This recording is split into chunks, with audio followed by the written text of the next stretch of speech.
All right, happy Friday, everybody. If I can ask folks to take their seats, I'd like to start on time, end on time. I'm actually heading to the airport this afternoon, but anybody here remember the Beverly Hillbillies? Yeah, so that was one of my favorite shows growing up, and you had Jed Clampett and Granny, and their kids Ellie Mae and Jethro. Well, this week's Parsha is all about Jethro, a different Jethro, Yitro, who was Moses' father-in-law in Midian. And when Moses escaped, we talked about this previously, when he ran away from Egypt to Midian, he met Tzipporah, who was one of 7 sisters, and he was gracious enough to help the women at the well. And then he was invited to the home of what soon would become his father-in-law. And they actually forged a very important relationship. And Moses then was called by a burning bush to return to his roots and rescue his people. And actually, interestingly enough, fast forward a little bit, when we'll be reading the Haggadah, I always wondered why Moses isn't mentioned in the Haggadah. He's all over Exodus. Moses did this, and Moses did that. He threw down a staff, and it turned into a snake. And Aaron performed the necessary catalyst for the first 3 plagues because it came from the Nile, and Moses was saved by the Nile. But there's a lot of Moses in the book of Exodus, and all except for Genesis and all 4 of the last books of the Torah. But he's not mentioned in the Haggadah because the Haggadah is what you're supposed to use as a platform to teach your children, your sons and daughters, about the Exodus. And Moses was a very humble man, so it wouldn't really be appropriate. The other thing is, though, well, most people's kids were with them when they left Egypt, and the first Seder was 1 year later. But Moses' kids weren't there. Moses' kids stayed back with their mom, and they joined them in the desert before receiving the 10 Commandments. That's this week's Parsha has the 10 Commandments. So obviously, it's a pretty important. We have 613 commandments, 248 you're supposed to do, 365 you're not supposed to do. Many of the ones that you're supposed to do you can't do. There's no temple. But the 10 Commandments are always considered to be the seminal sort of Western canon of law, from which so many other things flow. And even little kids learn the 10 Commandments. You walk into a synagogue, you see the 2 tablets with the first couple of words of each of the 10 Commandments. And those are rules, and those are rules that you're supposed to play by. And it's very hard to talk about Moses and the 10 Commandments and segue into what's going on in the world, in Ukraine and Russia. But that's how I really want to begin this talk. And when I chose the 4 topics for this year's series, there was a certain order in mind. We already knew what happened in Israel on October 7th, and we already knew that there was going to be a 2-year anniversary coming up in less than 3 weeks. That February 2022, February 24th, Putin invades Ukraine. And he breaks a cardinal rule of world order that has existed on somewhat shaky ground, but certainly among the major powers since 1945. And when you look at it through the prism of, I think, most people here in the room and many people that we spend time with, this is not complicated. This is, good and evil, right? Before this became completely politically incorrect, we'd play, cowboys and Indians, cops and robbers, right? It was clear who the good guys are and who the bad guys are. Putin is a really, really, really bad guy, and the innocent Ukrainians have been invaded, and the Western Alliance has to do everything possible to send a loud and clear message, not only to Putin, but any potential pretenders, that this is unacceptable, that the new world order will not tolerate that kind of invasion of one country by another country. So, by the way, I agree with all of that, but I also want to make it a little bit more complicated. And the way I want to make that a little bit more complicated is, we know the Jewish history narrative, we know the Israeli narrative, we talked a lot about issues going on in the Middle East. I'm going to touch upon that next week in the context of what I see happening over the next few months in the presidential election and how the outcome may affect Israel in general and the Middle East, Israel particularly, the Middle East in general. But I think not all of us remember Ukrainian history or Russian history or know it, and I don't know all of it, but I think some points are really key. My heart goes out to the Ukrainian people, and I don't believe that their rights of self-determination and their nationalism is are any weaker than anybody else's. But Ukraine is a very new country. Ukraine, as it's currently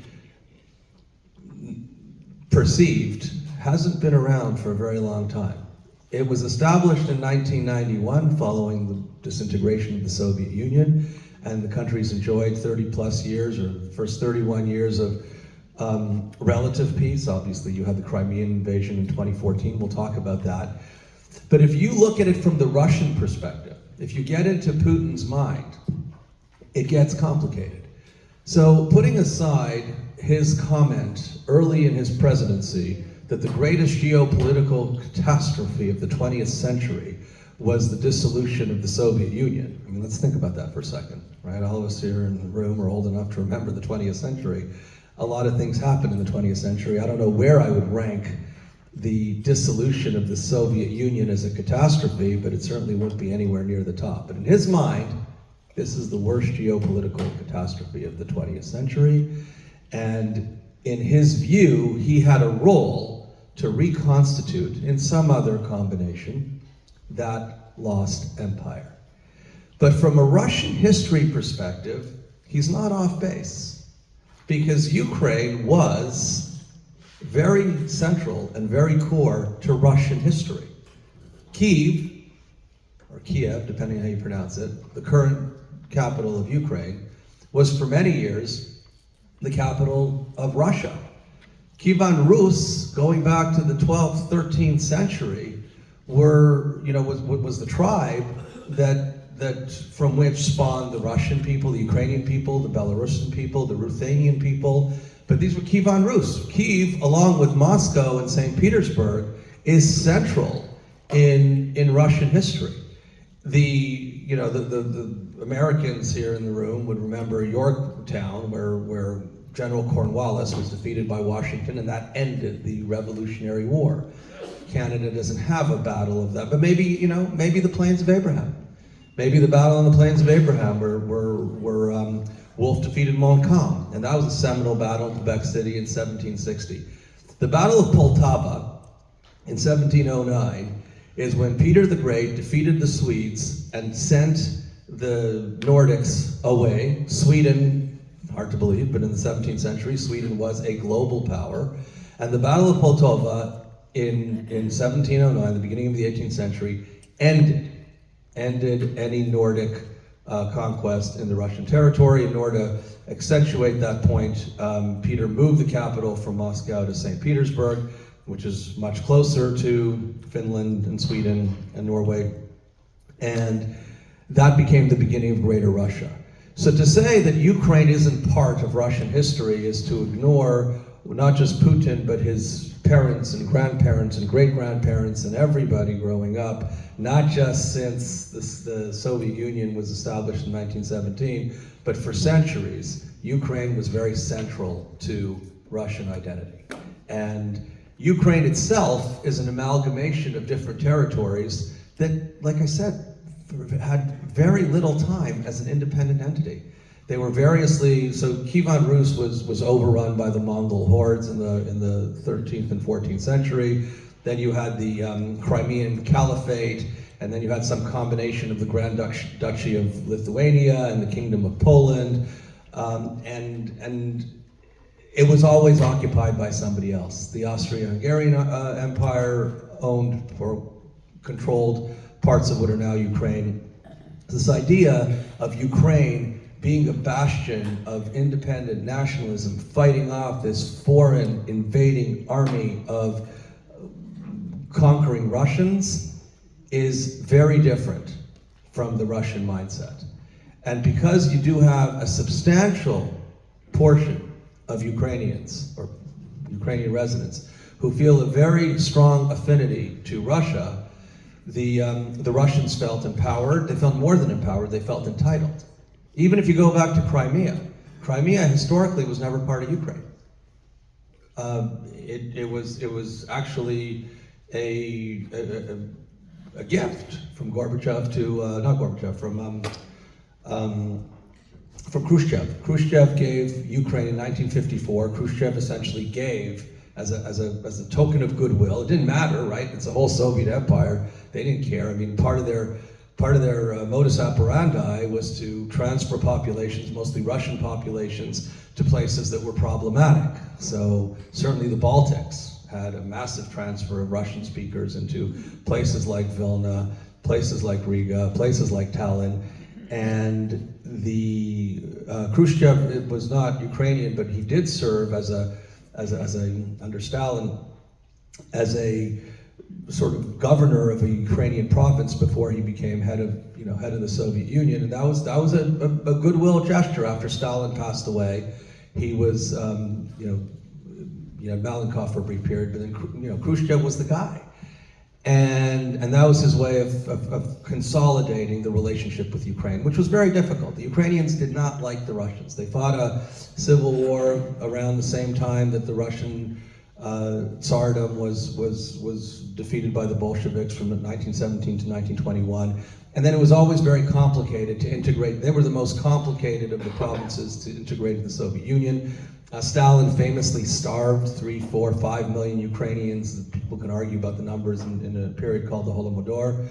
And I mean, this was a state-imposed famine designed specifically and successfully to kill millions of people. So there's no love lost, and this was sort of Khrushchev's appeasement. But when the Soviet Union disintegrated, or yeah, I guess that's the word for it, in '91, there were nuclear weapons in a lot of the previous provinces of the Soviet Union, including Ukraine.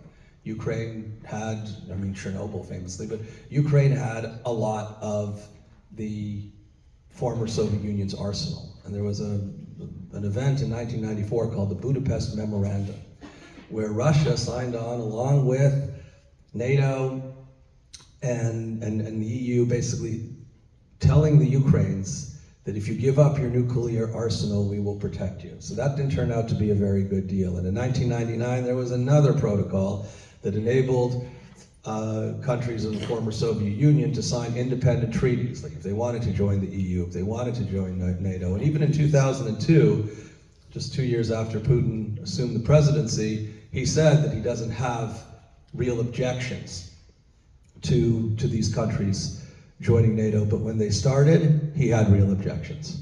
He was extraordinary. There's some spots up here if you guys want to sit on this side of the room. Welcome.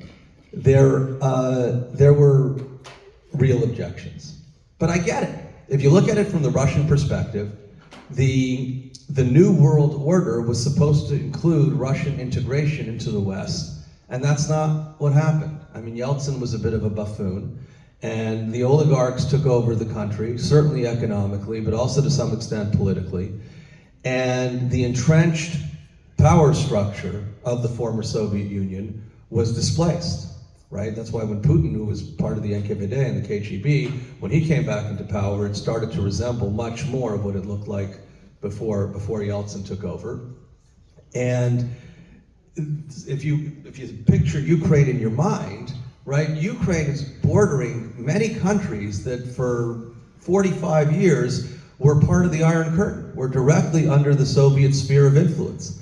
Countries like Romania, Moldova, Hungary, Slovakia, Poland even, right? Poland borders Russia now because you have this little finger called Kaliningrad. But Poland and Ukraine have a huge border. Poland and Romania have a border. Poland and Slovakia have a border. Ukraine and Slovakia, Ukraine and Hungary, Ukraine and Romania, Ukraine and Moldova. Russia doesn't border any of those countries.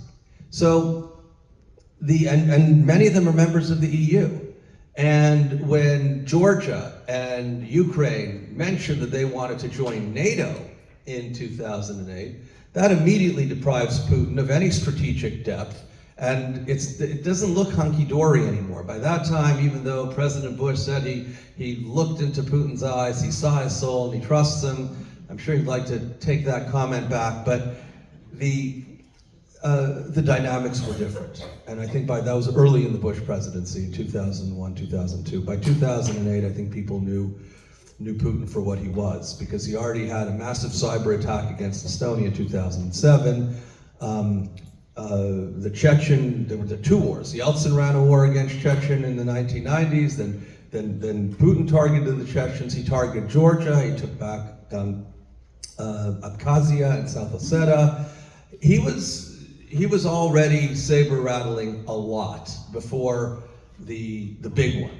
And the big one was 2014, which was a test. He's gonna take back Crimea. He's gonna undo Khrushchev's Santa Claus moment from nearly exactly 60 years earlier. And the West did very little, quite frankly. If you look back, it's not such a long time ago, it's 10 years ago. If you look back, the Western response to the Crimean annexation was very feeble. And maybe it's because of what I just said. And very few people died in that annexation. It was a quick blitzkrieg, and it was very efficient, and there was plausible deniability because it wasn't called the Wagner Group yet, but there were these mercenaries who weren't wearing Russian uniforms but were obviously operating on behalf of the Russian government that did that. And then they reached a little further. They wanted to take over the Donbass region, which is just north of Crimea, with Donetsk, Luhansk, two oblasts that are frankly Russian. All the people there speak Russian, they barely speak Ukrainian, they have much stronger affinities towards Moscow than they do to Kiev, and yet they're part of the, it's the same as if France decided to invade Canada and take over Quebec because people speak French. But it's a little stronger, right? Because the Quebecois today really don't have any affinity towards France. I don't know if they had one in the 18th century, but here they really did. I'm not saying they were cheering the Russians, but they didn't really feel part of whatever you define as being Ukrainian national identity. And I'm going to open a parenthesis here. As a Jew, I think I look at this a little bit differently than maybe through a clinical Western prism, right? Because when you read Ukrainian history and you read Jewish history, it's not a very happy marriage. And Ukrainians were front and center in many instances as leading anti-Semitism, leading pogroms. The big rebellion against the Russians, against Peter the Great, was led by a Cossack, Khmelnytsky. While he was leading that revolt, he came to an accommodation with the Russians, but he was the one who persecuted the massacres of what are called in Hebrew 48 and 49, that in 1648 and 1649, that decimated the Jewish communities in what later became known as the Pale of Settlement. And then, multiple pogroms, hundreds. I mean, if you read the history, and then when the Nazis came in, they were eager and aggressive collaborators. Now, part of it, coming back to the Khmelnytsky Cossack rebellion, is because they hated the Russians. So one of the reasons that the Ukrainians were so eager to cooperate with the Nazis, was political. So they had a political motivation to welcome their new overlords because they're better than the Russians. But if we can kill thousands and tens of thousands of Jews along the way, sign us up for that too. And we remember this with some of the last trials of Holocaust perpetrators were Ukrainian prison guards that were hiding in the United States or changed their identities. But the Nazis knew that this was pretty good laboratory for folks who would do their bidding in all the concentration camps. They went from Ukraine to Poland, and they were very loyal and very efficient. And I live in Sunny Isles. So, and my mom speaks Russian, but she's not. She was born and raised in Vilna, Lithuania. And I knew from her and then from other people that there's no difference. Like, if these guys are having a fight, a pox on all your houses. Like I'm rooting for everybody to lose. And now I have contemporaries living in Sunny Isles, and there are a lot of Jewish Russians, there are a lot of Jewish Ukrainians.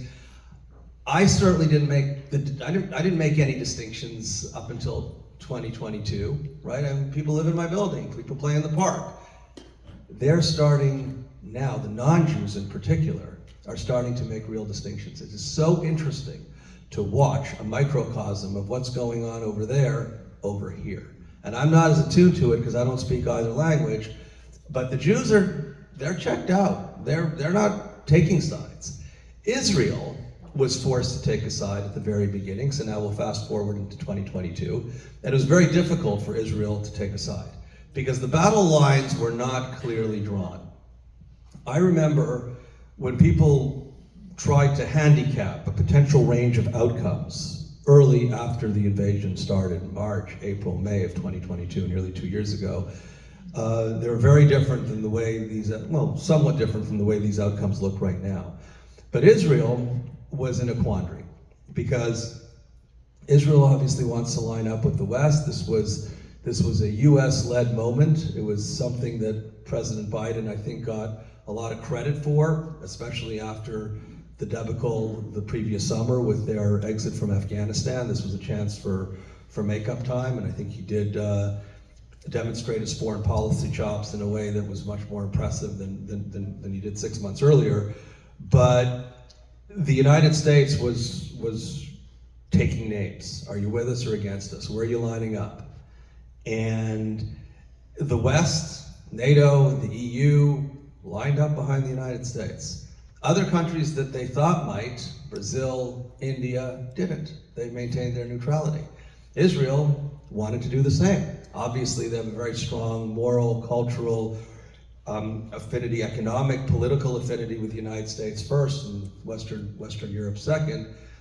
But they're also right next door to Russia and Syria. And the Iranians are pouring countless amounts of munitions into Syria in order to build their Shia crescent surrounding Israel. And now, sadly, we're seeing just how successful they've been and how that has accomplished the objective of meaningfully restricting Israel's strategic maneuverability. But Israel had to coordinate with the Russians the sorties that it was engaging in order to take out some of these Iranian weapon convoys that were passing through Syria to Hezbollah in Lebanon and coming from the sea. Syria has a port that the Russians control up in Latakia. So the Russians needed that port. The Russians essentially were eager to occupy a vacuum that was created when the United States under President Obama decided to pivot away from the Middle East. And I think in retrospect, that looks like a bit of a strategic mistake. But that, vacuums get filled very quickly. And that vacuum was filled by Russia, another demonstration that we still count, we're still relevant. And their cooperation with the Iranians, which was sort of on a low flame in 2015, 2016, when all this got started, has now become one of the, in my opinion, greatest geopolitical threats to the world. But Israel was trying really hard to play both sides. In fact, then Prime Minister Naftali Bennett even offered himself up as a mediator and flew to Moscow and met with Putin and Erdogan from Turkey did that too. And look, no real country at the time, certainly not Israel and not even Turkey, had the wherewithal to try to broker a peace. The only country that really could and hasn't and won't for at least the short-term future is China. So let's look at what this means for the world. Israel had to fall in line eventually. Israel couldn't play both sides anymore, even if it wanted to, and I don't think it does. I think now, especially given what's going on, but even well before October 7th, Israel, by necessity, was back into the Western fold. But the battle lines are very interesting. So what's obvious now, obviously, is that the United States and the EU, kudos to the EU, if you believe that the Ukrainians are deserving of support. Yesterday they passed a $54 billion aid package for the next 4 years, which gives Ukraine a lifeline because their previous aid package, which was delivered a little over a year ago, was set to expire in February of 2024. It's February 2024, Groundhog Day. So the Ukraine really needed this. Sadly, as somebody who looks at this through the U.S.-Israel relationship prism, Israel's foreign aid for Israel, or the special assistance package, for Israel, has now been used as a political football in Congress. So those of you who follow this, after the massacres of October 7th, Israel asked for a $14.3 billion aid package in addition to $3.8 billion in assistance. That's $18.1 billion. And it looked like we'd get bipartisan support for it, and we have it. But it was then politically put in with $60 billion for Ukraine and a whole bunch for border security and a whole bunch for Taiwan. So suddenly the Congress is looking at a bill of over $100 billion, and that's a lot more intimidating than 14.3. That's the irony of the strength of the U.S.-Israel relationship, that we are now the car, we're now sort of the engine upon which other stakeholders are trying to load their own packages as well. That's the good news. The bad news is that it's stalling, and Israel needs that aid. So the administration has found ways to circumvent that, and there's been 14,000 tons, I mean, get your head around that, 14,000 tons of munitions that have been sent to Israel by air and by sea since October, and more will.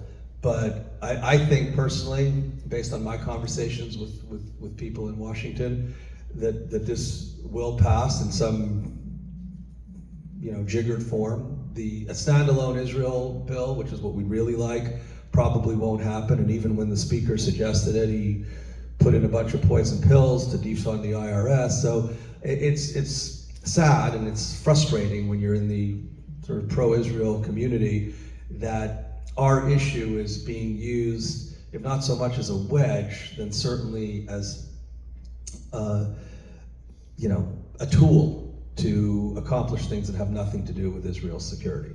But let's hope in the next few weeks this will happen. This is going to be a very complicated year. The next week's talk is going to focus not just on who may or may not win the election in the presidential and the Senate and the House races, but also what the implications might be depending on each of those three, right? Democratic president, Republican Congress, divided Congress, Republican Congress, Republican president, Democratic. So we'll go through all those permutations next week. Right now, President Biden is the president. He's I think, regardless of where you are on the political spectrum, even if you really, really don't like Joe Biden, and I know there are people in this room who don't, you are probably surprised from your perspective that he's not worse than he's been. And if you are neutral about Biden or like Biden, you might think that this is remarkable, especially when you think about his own constituencies and the own pressures are being put on him by members of his own party, and frankly threatening not to turn out to vote and have him reelected. And to put principle and policy over politics is not something that I've learned to expect from politicians. Good news is you're popular. But the point right now, in terms of where the battle lines are drawn, is that there are really no good outcomes, but everybody's watching, right? What are the outcomes now? Here we are now 2 years later. So the idea that may have seemed plausible in March of 2022, that the Russians march into Kiev, can everybody please silence their phones? I mean, I don't want you to have to check your phones when you come in here, but I'm going to ask everybody, please, even if your phone's not going on, unless you're absolutely confident that you silence them, look at them and turn them off. Thank you. So that's not happening, right? I think the Ukrainians demonstrated against most people's expectations that they're a lot more resilient. I think Zelensky, whether he said it or didn't say it, one of the most brilliant lines were when they said, "We can evacuate you out of here. I don't need a ride. I need weapons. I need money to fight this war." And they've been doing they've been doing a remarkable job, considering that Russia, certainly when all of us grew up, was considered one of two superpowers, the second nuclear power. For many years, the largest standing army in the world. And it is still a top 3 military power globally. What this war exposed was that that's not that impressive, that even though they may consider themselves top 3, the weapons that they've been using, remember, they're using conventional weapons. They're not using their nukes, they're not using their tactical nukes. They threatened to use them, and that actually had an impact on the type of aid that the West was willing to give them. But they are in, now 2 years later, World War I trench warfare. And the numbers are astounding. Every time someone now talks about what's going on in Israel, we're reminded that the massacre of October 7th resulted in the death of 1,200 Israelis, mostly civilians, including rape and mutilation and horrors that we've discussed 2 weeks ago. The taking of 240 hostages, approximately 130 are still believed to be in Gaza, probably not all of them alive. And every death is a calamity, is a tragedy. If you look at it on the Ukrainian side, the numbers are not verified. It's similar to the Gazan Health Ministry, which is, I thought it was Hamas, now it's probably UNRWA. But the numbers in Ukraine are 70,000, 80,000 people killed, mostly soldiers, but a lot of civilians. On the Russian side, it's 50% more than that, so about 1.5 times as high. And that's had an impact. That's had an impact on morale. That's had an impact on recruiting. The Ukrainian people isn't the same. They aren't the same people they were 2 years ago.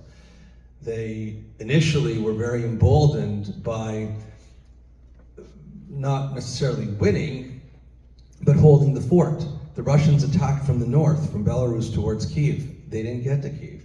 They attacked from the south, and they ultimately, got Mariupol and Kherson, but the Ukrainians have taken back Kherson. And they attacked through the Donbass region and got some cities, lost some cities. Right now, Russia has close, but not quite, as much territory as it had at the peak, which is about 20% of Ukraine.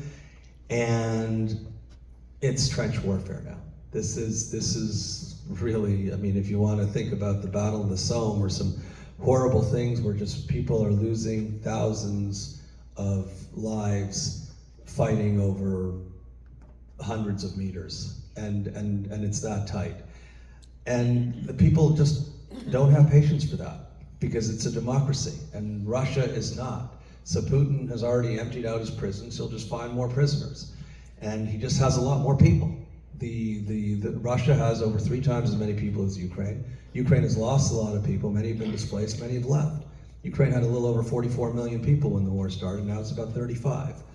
And it's not just women and children who've been taken to safe havens, right? The K-8 school in Sunny Isles, the Anacop school, class sizes went from low 20s to high teens, low 20s to 30 because they were taking in a lot of people who suddenly showed up with a Sunny Isles address. And this happened in other schools, and not just here. I'm sure in other parts of the United States, in Europe, Poland, Romania, we've talked about these countries, have absorbed most of the 8.5 million Ukrainians who've left, in addition to a comparable number that have been displaced from their homes. It's a mind-blowing amount. We talk about Israel, what it's going through, the northern border in Gaza, approximately 200,000 people living in hotels. It's a lot of people. I'm not saying that it isn't, but it's 2% of the population. Here it's 25% of the population. So that's a meaningful difference. And you have a lot of draft dodgers. People just don't buy into this mission. They don't think it's winnable, and even if it was winnable, they don't want to be the ones winning it. And you have a lot of desertions, people who have been in it for long enough and they just don't want to stay in it. Even in Israel, right, from an economic standpoint, the country was suffering because you had 350,000 people called to reserves. More people showed up than were actually called because you do have that patriotism.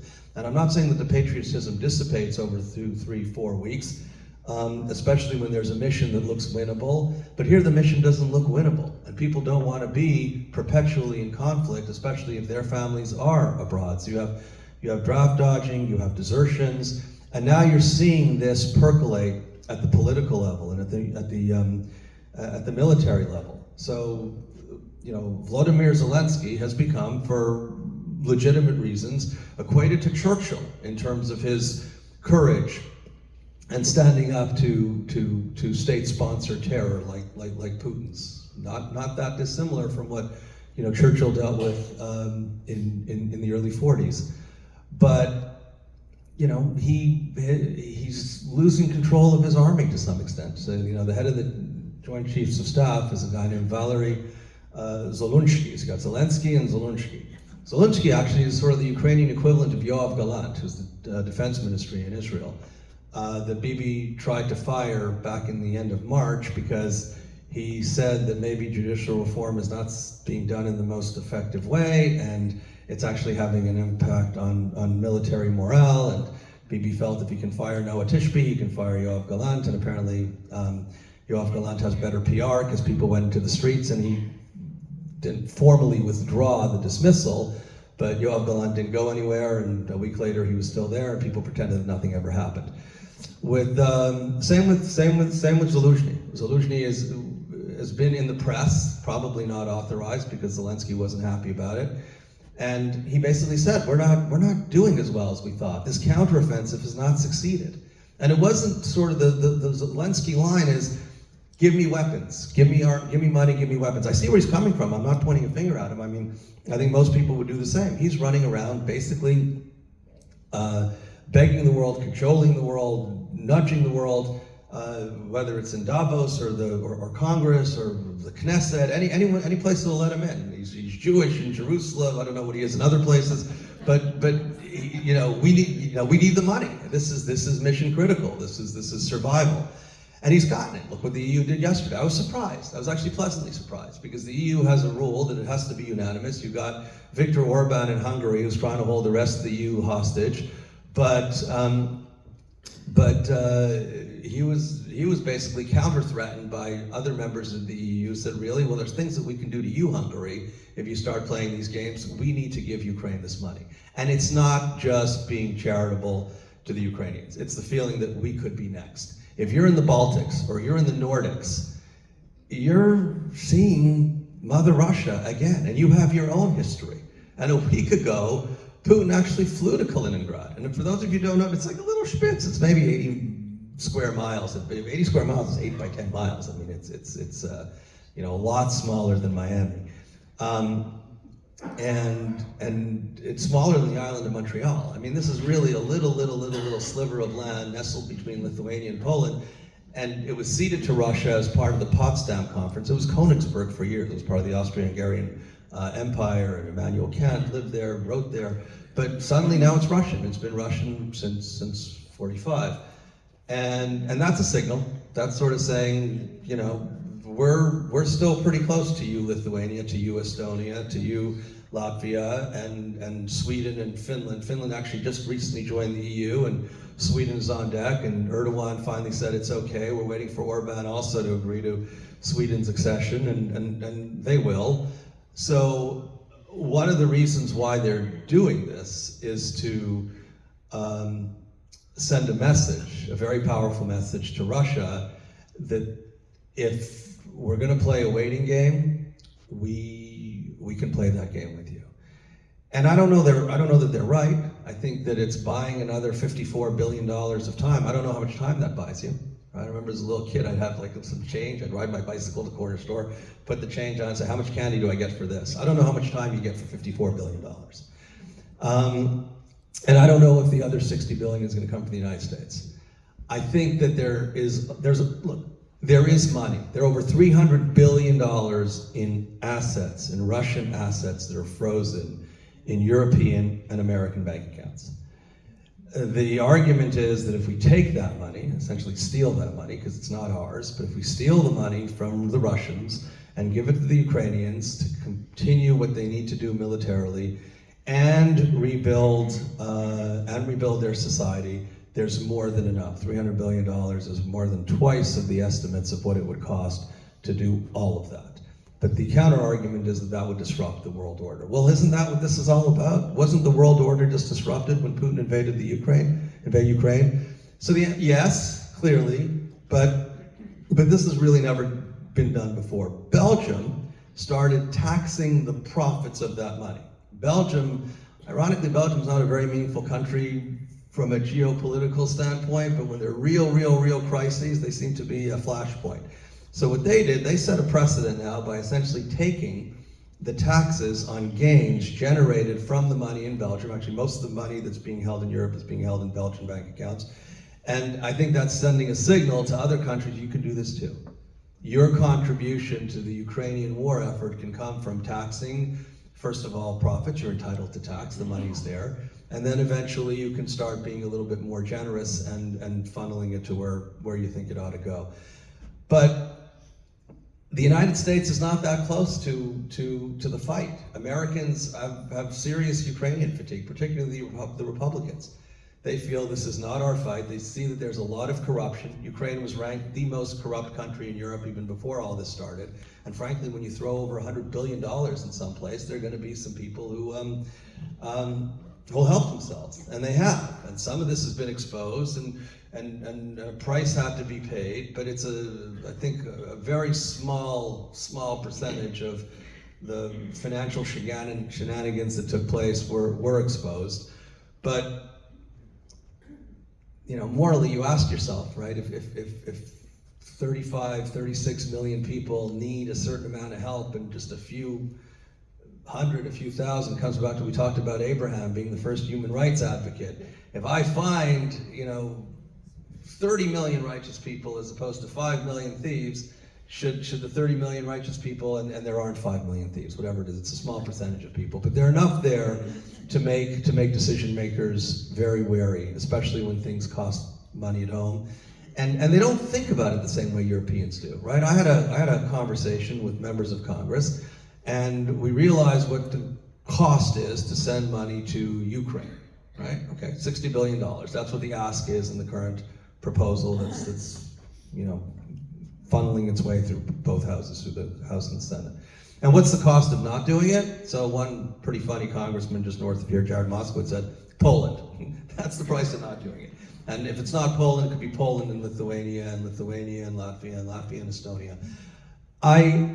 Look, Russia doesn't have, Russia has nuclear weapons, Russia has a lot of power, but Russia doesn't have the wherewithal to do any more of that now. Russia's been exposed as being much weaker militarily than people suspected, right? I thought that this would be a cakewalk, and then the question is there, who's going to be able to do to Putin what Eisenhower did to Ben-Gurion and say, get out of the sideline? You got in there in 1956. And the answer is probably nobody, right? Because you're not going to threaten anybody nuclearly. I think that one of the reasons why the United States was really picking and choosing what kind of weapons Ukraine was going to get at the very beginning was because Putin was saber-rattling, and you wanted to calibrate. You didn't want to send too much really highly sophisticated stuff, because then you got tactical nuclear missiles, these kind of nuclear missiles. But once you put in the word nuclear, whatever comes before or after, it doesn't really matter as much. It's an escalation. And Biden wasn't around for World War I, and I know much you read about history, but escalations are often very hard to predict, and once they happen, you have no way where they're going to go. In 1962, Barbara Tuchman wrote a book called The Guns of August, and I read it a while ago, but it's fascinating. Actually, Kennedy insisted that his foreign policy team and heads of the State Department read it after the Cuban Missile Crisis, because he said he learned a lot about what to do. Remember, he had the Bay of Pigs in 61, but in 62, the same year the book came out, he used part of those lessons as a blueprint in terms of what you can do and what you can't do. And at that time, again, it all started with Belgium in the First World War, when Germany invaded Belgium and the UK had a treaty. They had a treaty. So the good news right now is, aside from NATO, China, Iran, Russia don't have formal treaties. Russia and Iran are pretty close to having a military alliance that's borderline treaty. And all of this happened because of this war. So one of the reasons why people are pleased that Ukraine isn't part of NATO is because Article 5 of NATO says that if one member nation is invaded, all the others have to come to its defense. And if this happened, to a NATO member, if Putin invaded Norway and not Ukraine, then the United States, Canada, France, the UK would all have to come to their defense. Similarly to the way Britain was dragged into the Great War, as it was then called, and then Russia was dragged in, and other countries was dragged in. But these were all because of treaty commitments, and everybody thought, if you go back to the Guns of August, everybody thought this would be a quick war. Nobody expected the battles that took place. Nobody expected the millions and millions and millions of lives that would be lost, mostly military lives. During World War II, there were massively more civilian casualties in World War I. In World War I, it was almost all military casualties, but they were astounding. And here, people are afraid. They don't want to be dragged into this war. You know, and the red lines are boots on the ground. So from Putin's perspective, I mean, he doesn't want the West sending weapons to Ukraine, but it's very different than if you send troops. If you suddenly start seeing French troops and British troops and American troops fighting alongside, then this can grow. So the same with the Iranians. The Iranians are not sending troops to fight on Russia's behalf. They're sending drones. So that's considered kosher. But they're sending a lot of drones. And this war, this conflict, has really emboldened the Iranian-Russian alliance. And it's one of the reasons why Israel kind of realized it can't sit on the sidelines anymore, right? Once the Iranians are in bed with the Russians and the Russians are in bed with the Iranians, we'll have to keep on doing what we're doing in Syria. We hope that there's some, you know, mutually assured distractions, if you will, so that we don't get into a shooting war with the Russians. There was one incident where actually a Russian plane was shot down by a Syrian anti-aircraft. But they blamed Israel because the Syrians were aiming for the Israelis, but the Israelis escaped. The missile hit a Russian plane, and Russian soldiers were killed. But frankly, that also led to more coordination between the two militaries. I don't know what the level of coordination is right now. Certainly, the friendship level between Israel and Russia is as low as it's ever been, probably since the 90s. So where does that leave us? That leaves us in a quandary because there's no really easy solution to the war. The Ukraine will not beat back Russia. It can get another $54 billion, in my opinion. These counteroffensives are not going to be meaningful enough for somebody like Putin to say, okay, you know what, I give up. He has, like I said, access to 3 times the amount of people. They're conscripting folks away from Moscow, away from their dakas. They have a massive population in more remote regions, and they also are able to finance, you know, mercenary troops. So they have an easier time conscripting than the Ukrainians. Ukrainians are having a very tough time conscripting. One of the reasons why Zelensky is so mad at Zaluzhny is because Zaluzhny said we need 500,000 more people. Is it going to be a civilian conscription initiative? Is it going to be a military conscription initiative? That's one of the biggest challenges facing Ukraine. So yes, we need money to arm ourselves. They're very keen on building a much more robust domestic industrial military complex so that they can make their own weapons, which I think everybody agrees is a good thing. It's not like the United States and the West is sitting on unlimited amounts of weaponry. Actually, before October 7th, part of the US military stockpile in Israel was shipped to Ukraine, and now that needs to be replenished. So maybe Israel's getting some newer stuff, but when the United States thinks about Taiwan, thinks about Israel, thinks about Ukraine, even we don't have unlimited stockpiles here in the United States. So if the Ukrainians can make some of this stuff on their own, that would be good. So, but that's not good. That to me is not a realistic outcome. Sort of vanquishing the Soviet Empire, the former Soviet Empire, the current Russian Empire, a nuclear power that's going to say, Zelensky, you got us. By the way, I mean, they were supposed to have elections. And I mean, we're not in a, you know, Palestinian National Authority ridiculousness, you know, twilight zone where, you know, the 4-year term extends to 19, but it's been extended. And I think Zelensky's going to have to go to the polls at some point this year, along with leaders of 65 other countries. Over half the world's population is going to elections this year. And remember, there's big chunks of that half, of the other half, that don't have elections, like China. So this is a big election year. Everyone's focused on the United States. We've got India and Bangladesh and Brazil, Mexico. There are a lot of elections taking place in the world this year. And I think Zelensky is going to have to get reelected. And I think he will. You know, he's popular. But the level of dissension internally in Ukraine is higher than it's been in 2 years. And I don't think that the West can afford to let Ukraine capitulate. I think that Biden said something interesting. He said that we do want to admit Ukraine into NATO, but not while this battle is still going on, which begs the question, when does the battle end, right? Same is true in Israel and Gaza. At what point do we say, okay, well, this is March 8th, May 8th, 1945. I don't see such a clearly defined date where somebody waves a white flag and you have this unconditional surrender. So all of this money, all of this little inching forward and moving forward in order to create a stronger bargaining position to reach some sort of end game, I think that's where everything is headed. I think people are really worried about China. China's got its own economic problems right now, but they're watching closely. What I said when I went briefly into Russian history and Ukrainian history and the battle of Poltava, so Xi Jinping also feels that Taiwan really did not spend much of its history as an independent state. It's part of China. It was used as a place that the Chinese government, the Kuomintang and Chiang Kai-shek, escaped to in 1949 when Mao took over, and that suddenly became, you know, a different Republic of China. But there isn't a different Republic of China. What Xi Jinping does in China is, and with Taiwan, I believe is very dependent on what happens with Ukraine. And I don't think that he's, you know, building up for an invasion. Military experts, of which I'm not, have looked at the buildup of the Chinese military and said that it's being geared towards the tools that they believe would be necessary to have a successful invasion of Taiwan. I actually think that they'll nickel and dime Taiwan. I don't predict, especially in light of what's happening in Ukraine, that Xi Jinping, especially and with a weak economy, would want to just have some amphibious assault on an island that's 100 miles away.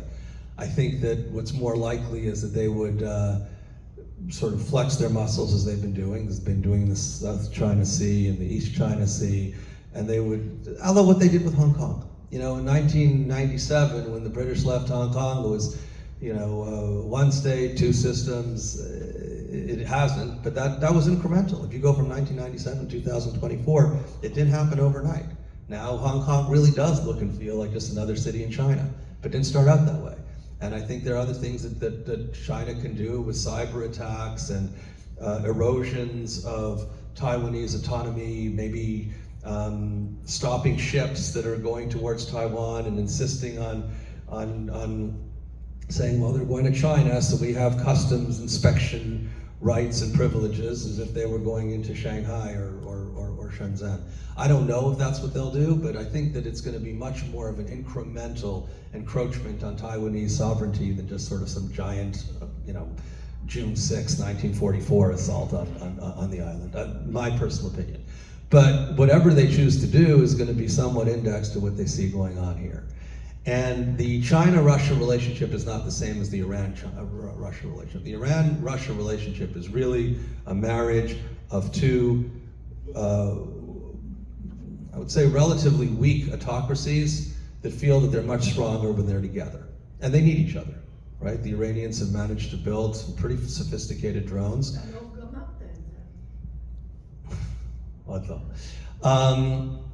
So 5 minutes, I'll be done. But the opportunity for the West right now is to send a signal. And that signal is that, you know, the Westphalian order that came about after the 100 Years' War and the 30 Years' War in the 17th century, you know, that Kissinger referred to frequently as being necessary to preserve, is really under threat. And I think this is Biden's signature foreign policy objective, that not to let Ukraine fall, not just on his watch, but, and you know, I mentioned Afghanistan, he really feels that if Putin's adventurism is allowed to succeed, then America's role in the world is meaningfully different than it thought it was for a century. And the Pax Americana was never really very peaceful, right? The United States enjoyed sort of being the global hegemony for a while, but there have been wars, and lots of wars. The United States fought a lot of wars. The United States fought wars, I mean, aside from the two wars in Europe, in Vietnam, in Korea, in Afghanistan, in Iraq. But this is not a war that the United States is fighting directly, but this is, from the president's perspective, a war for the soul of the world, if you will. And the Chinese, the Iranians, the Russians all share something in common, that they benefit from disorder. Certainly the Iranians and the Russians do, the Chinese less so. And what they all share is that they're pretty happy if they can give the United States a punch in the nose.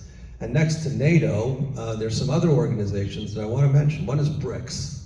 BRIC, without the S at the end, was a term invented by an emerging markets research analyst at Goldman Sachs. It was Brazil, Russia, India, and China, and the BRIC nations were attractive to invest in.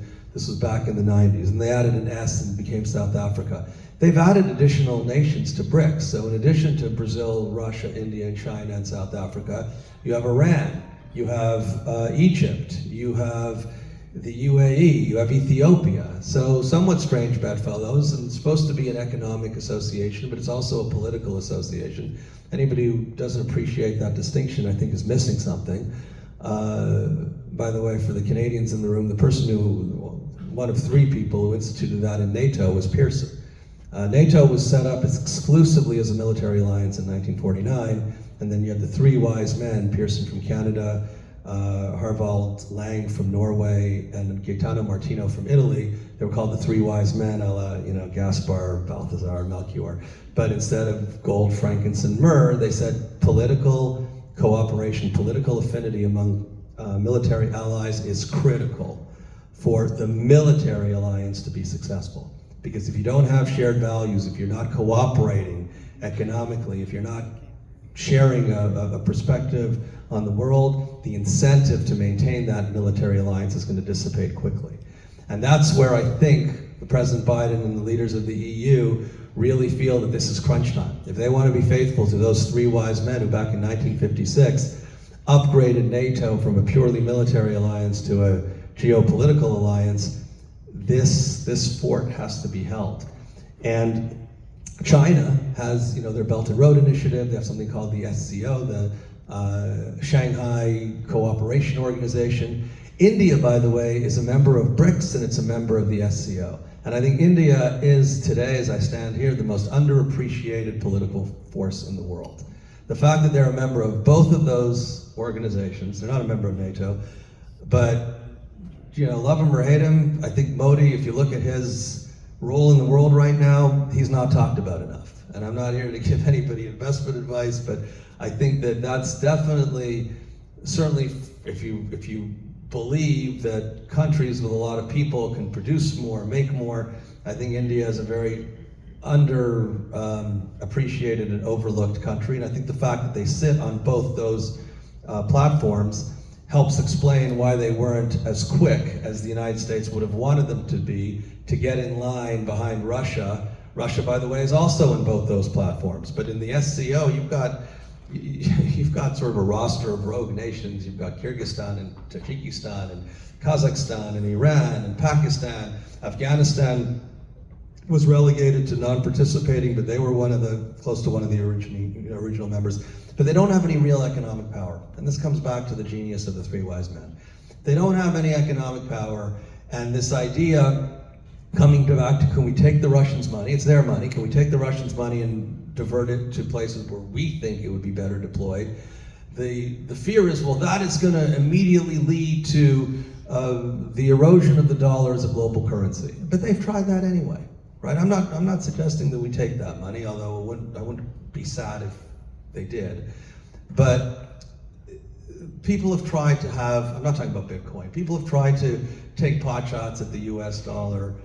One of the things that the United States has going for it is that so many countries are dependent on the US dollar for their trade because their currencies are weak. They're actually, most of these other countries tend to be net exporters, right? If you think about it, Brazil, Russia, natural resources, India, China, manufactured goods. So they're going to think long and hard before they try to do something to emasculate the value of the dollar or the euro. I mean, if there's another potential competitor to being a global currency, it would be the euro before it be any of their sort of junk currencies. Nobody thinks of the ruble or the yuan as being a renminbi, as being a potential candidate for that.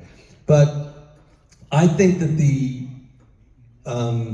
likelihood of me being here in a year from now, and this is probably the saddest part of this presentation, and saying things that are extremely different than what I'm saying today is low. I think that for those of you who were here approximately a year ago, it didn't sound that different. You know, there was a reminder of Ukrainian history and Russian history and Putin's perspective, and China's watching, and this is emboldening the Iranians, and you've got the bad actors and the better actors, and yes, there's corruption, but you know, you gotta take a little bit of medicine if you want to stay healthy. The medicine is being sort of, you know, swallowing people who are going to, you know, steal from Santa Claus. But the reason I'm sad that we'll have a similar conversation next year is because Zelensky, if he stays in power, I mean, there are two people that people talk about as being potential opponents. One is the gentleman I mentioned, the head of the army, you know, Valery Zaluzhny, and the other is Petro Poroshenko, who actually is a Ukrainian oligarch, but he was president before Zelensky was. But I think Zelensky can get reelected to another term. If he does agree to hold an election, I think he'll have to. But Russia is patient. No one expected, after a precipitous decline, Russia's economy to recover as quickly as it did. I'm sometimes amazed at how these things happen. Like I work at a global bank. We don't transact with Russians, let alone with the Russian government. You can't work with Russian clients. We had 2 people leave the bank because we basically emasculated their book. They couldn't deal with their clients. They were Russian, well-meaning people, but if you have a Russian association, UBS doesn't want you, Goldman Sachs doesn't want you, JP Morgan doesn't want you, and yet the ruble is stronger and the Russian markets are doing well. Look, this is completely different, but because we talked about it, the Israeli stock market is doing relatively well. The shekel is strengthening against the dollar. I don't completely understand that either. We have some experts in the room with us, so you can ask them. But I'm happy that it's happening. I mean, it shows some resilience and maintained confidence, certainly in Israel's currency and in Israel's, I guess people are more afraid of a judicial wrecking ball than they are of a Hezbollah rocket attack, which is the reason why the shekel weakened so much last year. But fast forward to next year, at the risk of making some crazy predictions, Zelensky is still the president of Ukraine, Putin is still the president of Russia. The countries are still mired in a conflict with some territorial adjustments. There will be initiatives, and maybe even a Chinese-led initiative, to bring the partners to the table.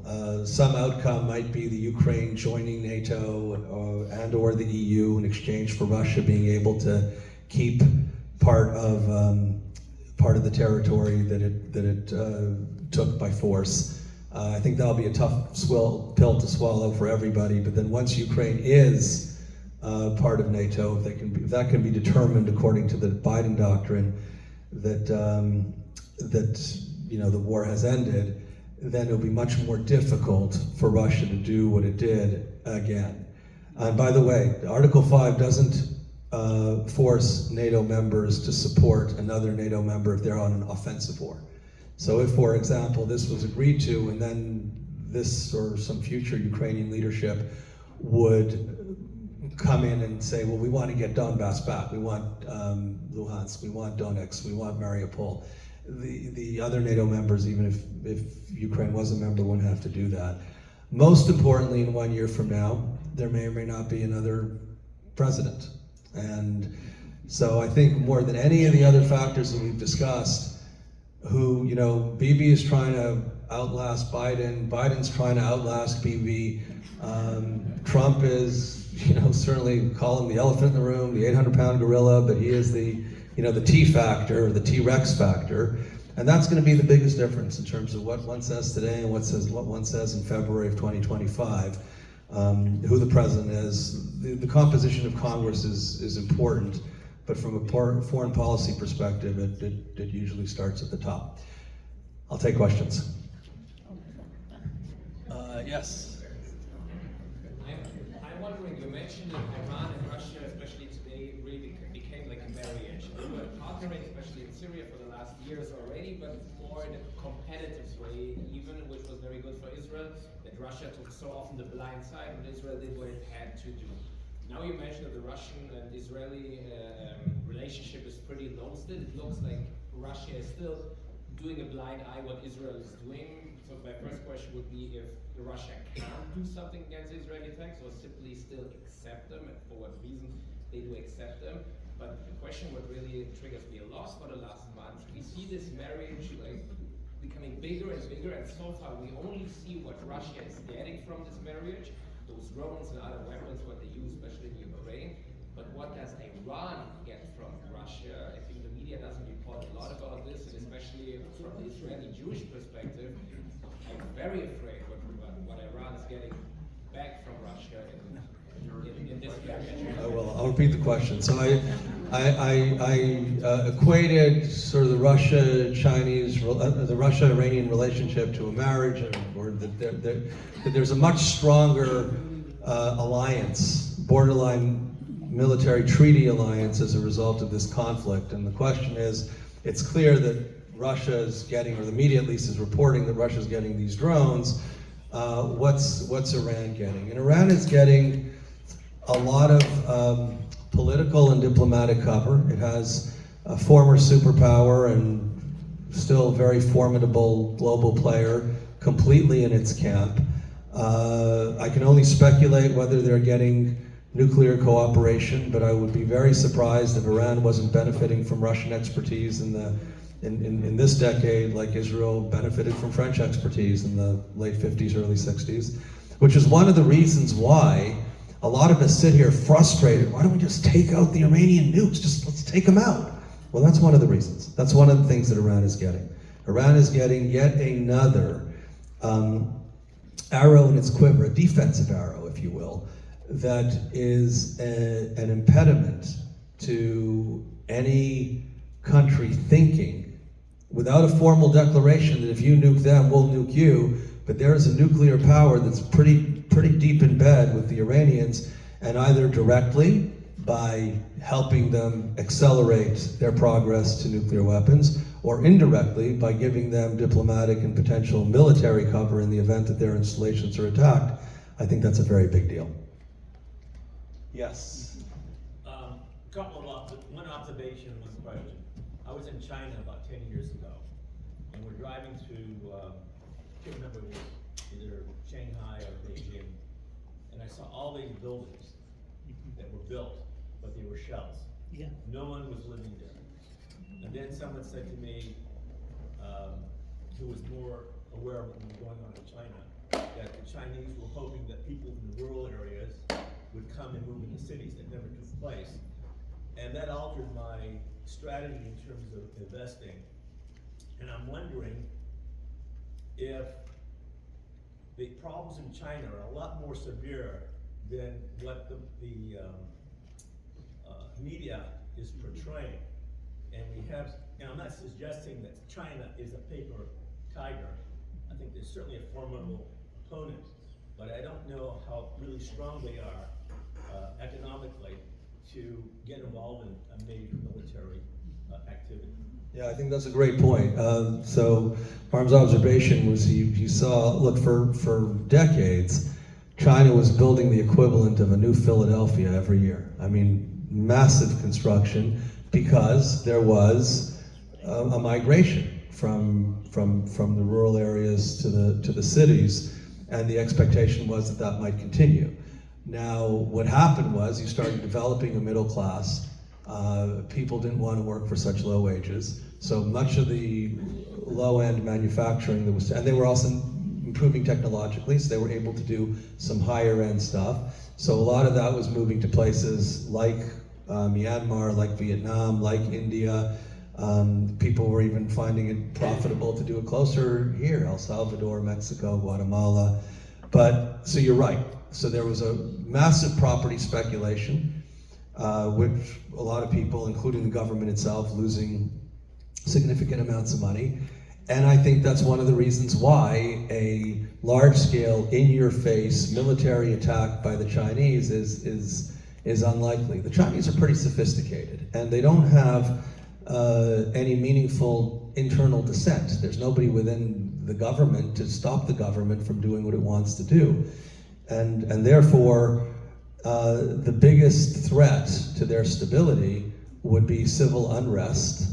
And one of the greatest catalysts of civil unrest is economic malaise. So the government is I think, pretty aware, the leadership is pretty aware that that there's less that it can do if it's economically weak. And they're also very extended in some of these other countries with which they've tried to cultivate influence. This whole Belt and Road Initiative is an infrastructure commitment to emerging markets in other parts of Asia and Africa and Latin America. I mean, that's not part of the Belt and Road. The Belt and Road is Africa and what people now call the Global South.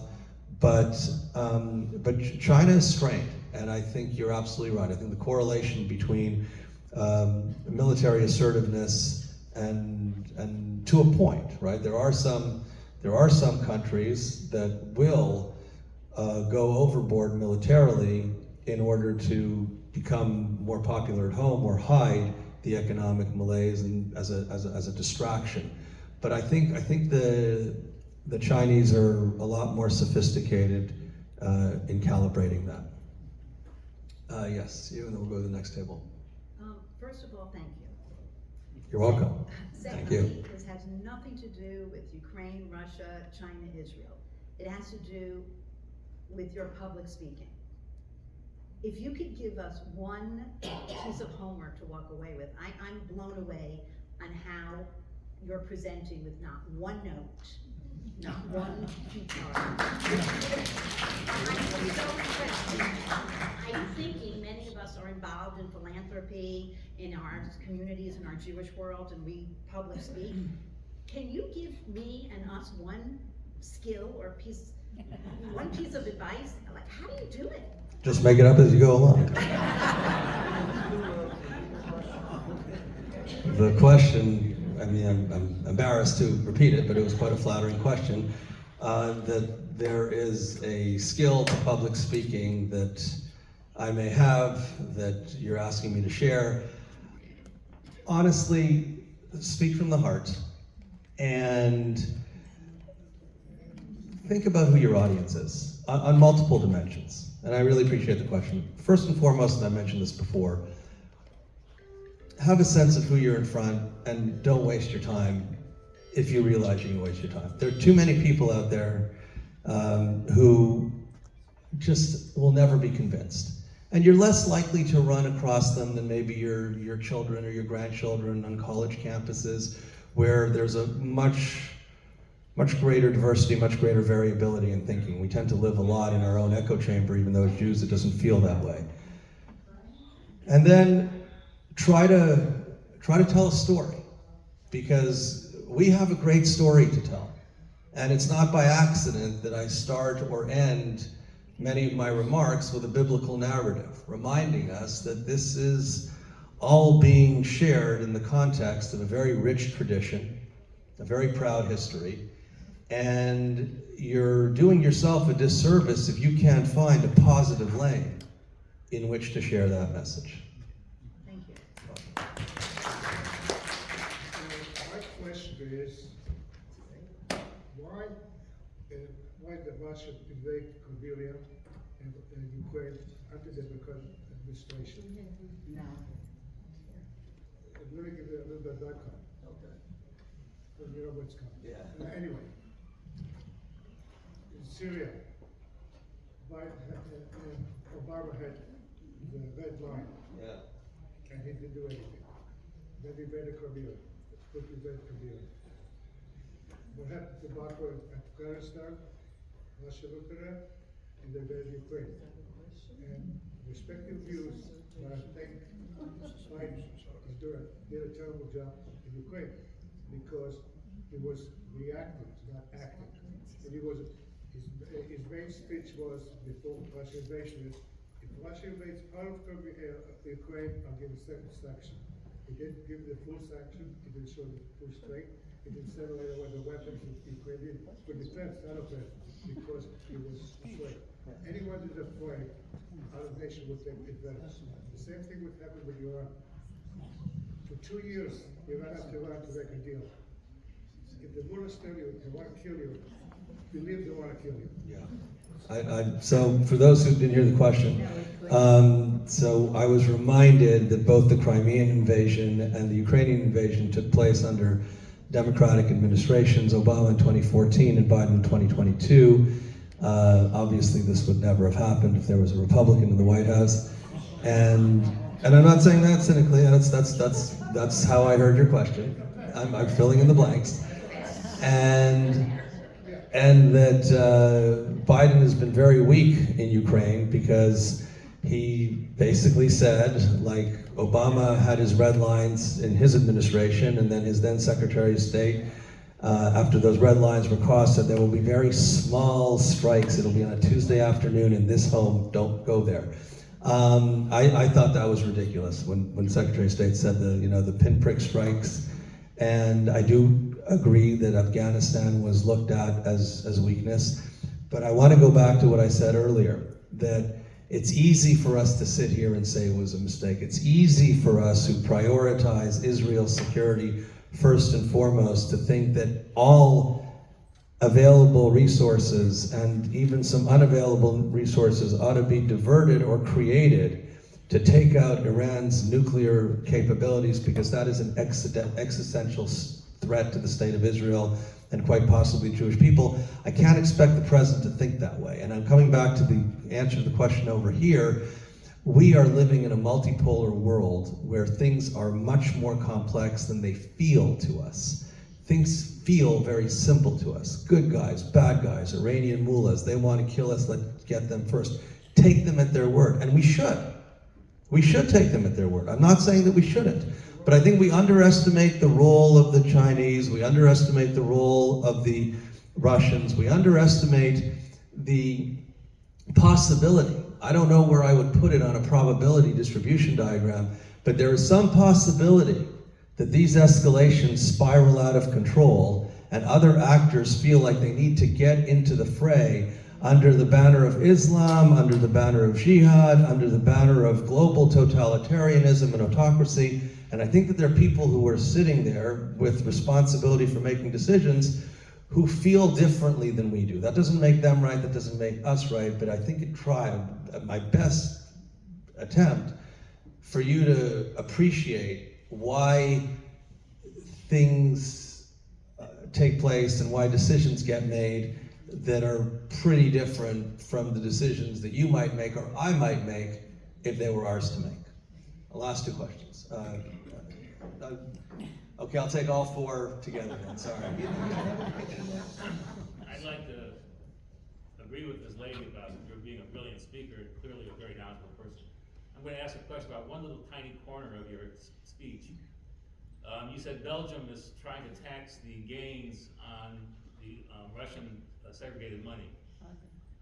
Do you think that's the camel's nose under the tent for the movement here to tax unrealized gains, or do you think that's going to be the end of it because many people here don't want to be taxed on unrealized gains? Okay. I'll answer. I mean, my answer to that question is no. I think there's zero relationship between domestic tax policy on unrealized gains in your securities account and the signal that's being sent to the Russians regarding the Belgian decision to tax the gains on that. I think that's what you meant, right? Yeah. Don't worry about it. You will still, and if you live here in the United States, your descendants, hopefully in many, many, many years from now, will get a step up in basis. Go ahead. Thank you for your presentation. I have a question. I don't know if I asked it a year ago or whatever. Very quickly. politically in this country, we have two boogie guys, Chinese and the Russians.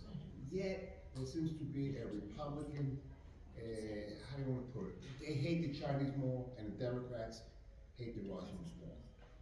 Why is it so divergent?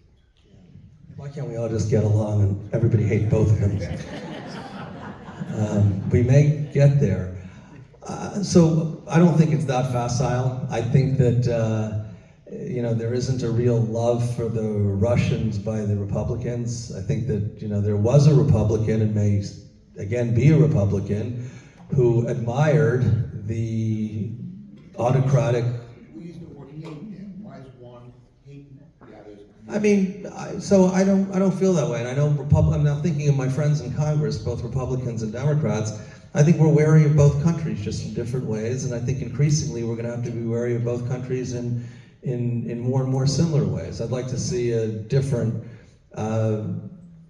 sort of world where people didn't feel so threatened by other ideologies and other political systems. But then we'd have to find a different planet to live on, because it's never really been very dissimilar from the way it is right now. If you go back and you see empires, they fought each other, and you can have an Athenian perspective on the world, you can have a Spartan perspective on the world, one maybe a little bit more intellectual, one more a little bit military, but at the end of the day, one of them will disappear when they've been kind of knocked off by the other, which in turn gets knocked off by someone else. Maybe one of the reasons why the Jewish people have survived for as long as we have, and to come full circle, although maybe I'll take your questions after class, is because of the Ten Commandments, right? We've had the Ten Commandments for a lot longer than we've had territory. We've been a sovereign people in the land of Israel for a very, very, very brief recesses in Jewish history. 100 years, Saul, David, Solomon, 100 years of the Hasmoneans, going on 76 in April or May, I guess May this year because it's a leap year. But these are brief interludes. But the other nations, empires, the Persians, the Babylonians, the Greeks, the Egyptians, the Macedonians, the Romans, they had much, much longer time frames. And ultimately they were knocked off. And they were knocked off because societies and armies tend to get weak when they get caught up in their own hubris, get tied down by their own logistical challenges. We don't identify ourselves that way. We identify ourselves as people of the book, right? And the land of Israel. But when we didn't have the land, we had the book. So this is a very circuitous answer to your question, but there's always going to be somebody the Democrats or Republicans will hate when they're not spending time hating each other.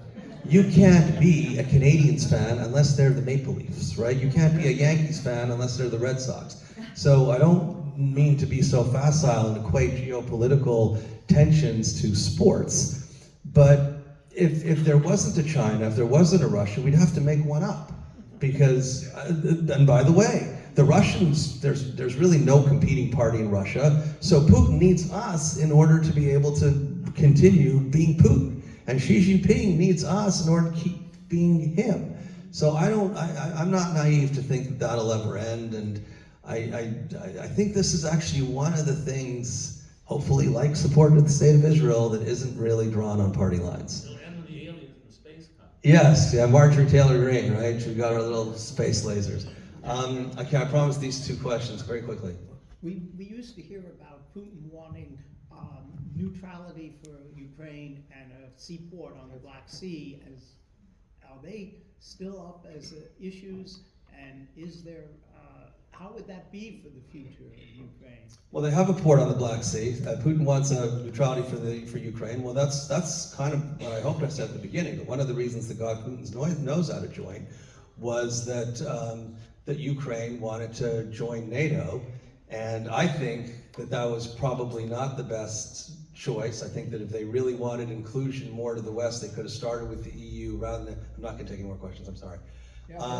And they do have a port on the Black Sea, Sevastopol. Actually, the most impressive Ukrainian military victories have been against the Russian fleet in the Black Sea, even though Ukraine doesn't have a navy. Last question.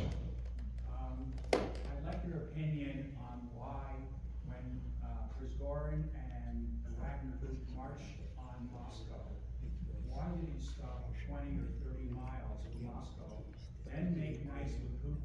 basically his fate was sealed. Because he had a plane to catch, and so do I.